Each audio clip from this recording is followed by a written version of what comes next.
Good morning, everybody. We are in the studio today, and I say I'm always excited, but today I'm especially excited. James Nutt, 67th Water Festival Commodore, is in the studio with us. James, welcome. Thank you for having me.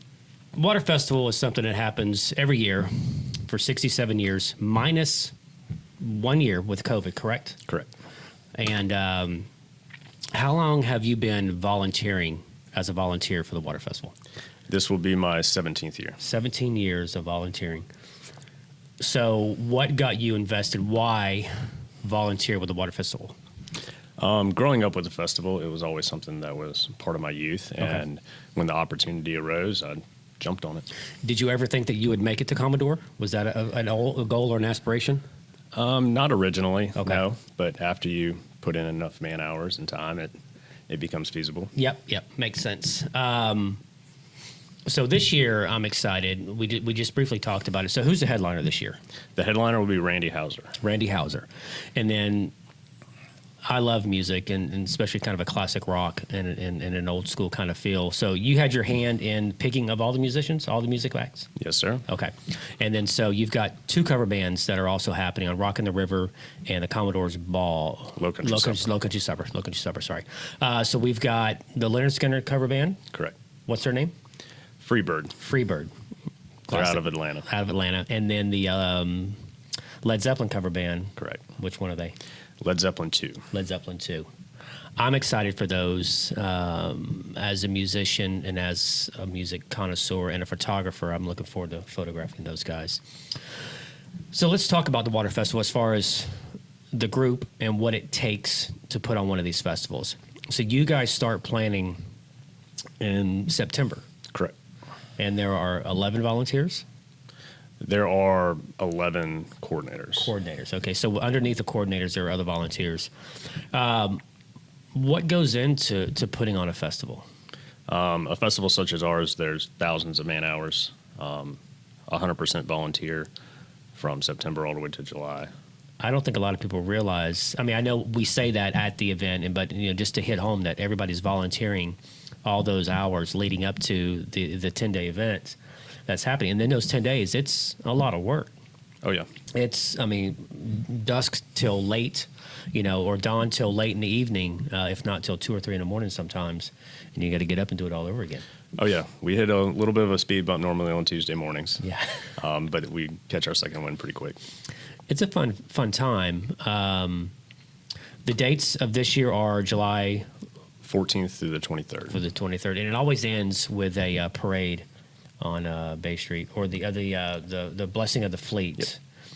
The parade is on what? The second Saturday. That's right. Got my days mixed up. So what does it mean for you to be the Commodore this year? How special is this? It's extremely special to me. It's growing up here, spending a lot of summers attending Kids Day and the various nights and sporting events. So prior to being Commodore, what's your favorite night of the festival? It sounds kind of cliche, but by far opening ceremonies. Opening ceremonies? With being on the volunteer side, all the build-up and everything that comes with that, as soon as those fireworks pop, it's here whether we like it or not, and it's go time. Yeah, because you can't stop it now. Yep. There's no turning back. So prior to this year, did you have, has it always been, it's always been opening ceremony, even from day one, you feel? Yeah. Okay.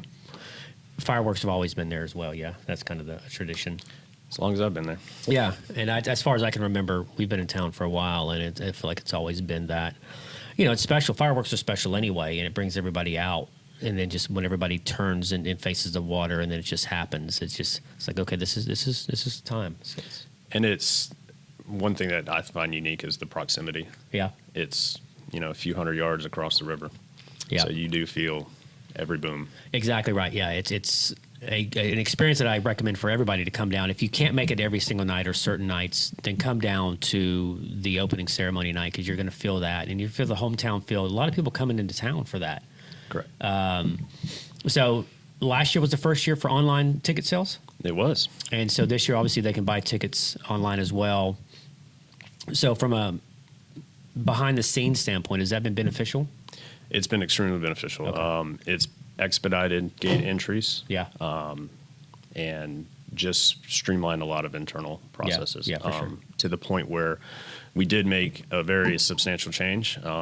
If you happen to see it on Facebook, for the concert in the park, for us to give every concert goer the best experience possible, we're only doing online sales for that evening. There will be no sales at the gates, and that's going to help us kind of control the gates and keep everything as smooth as possible. Yeah, it can get obviously out of hand if the more people you have in the space, because it's limited to how many people we can have in there, and you definitely don't want an accident from being trampled on or anything happening, fights breaking out or whatever.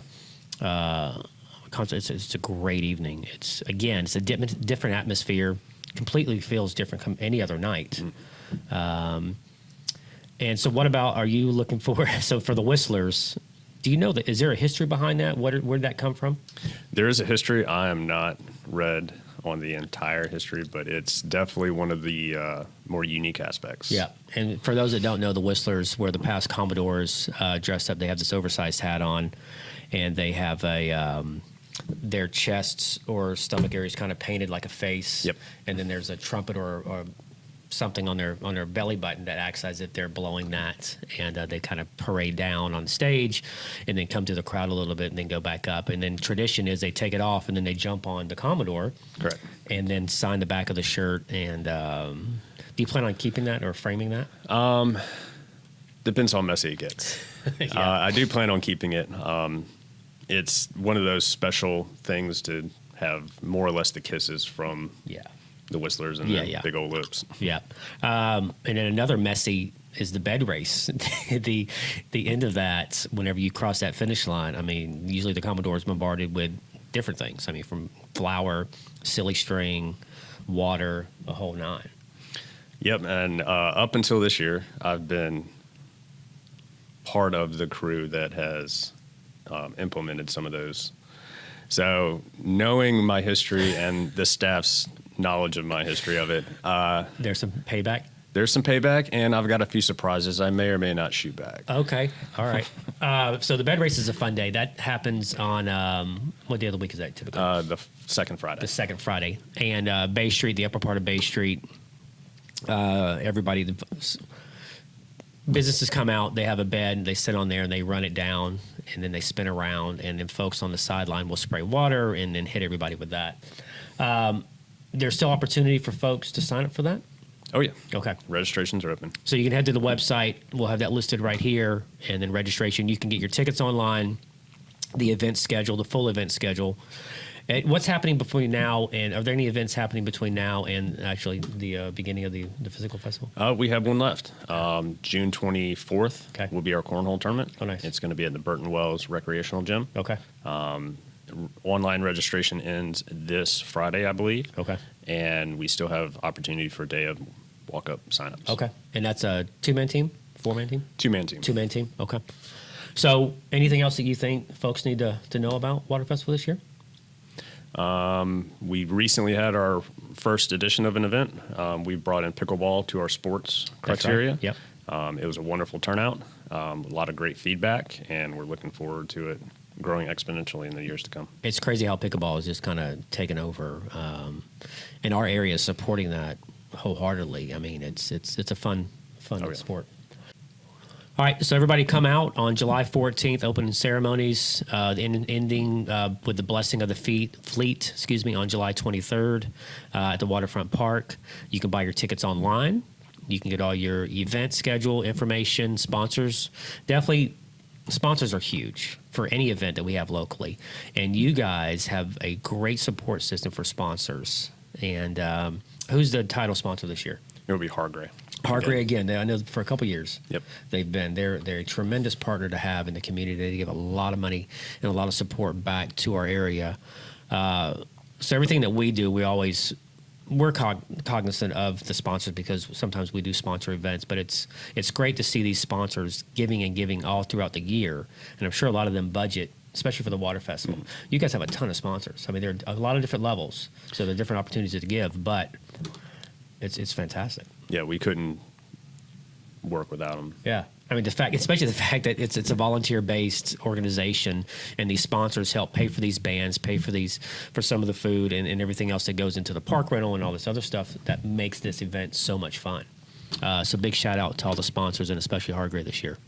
All right, so we'll see everybody on July 14th downtown at the Waterfront Park.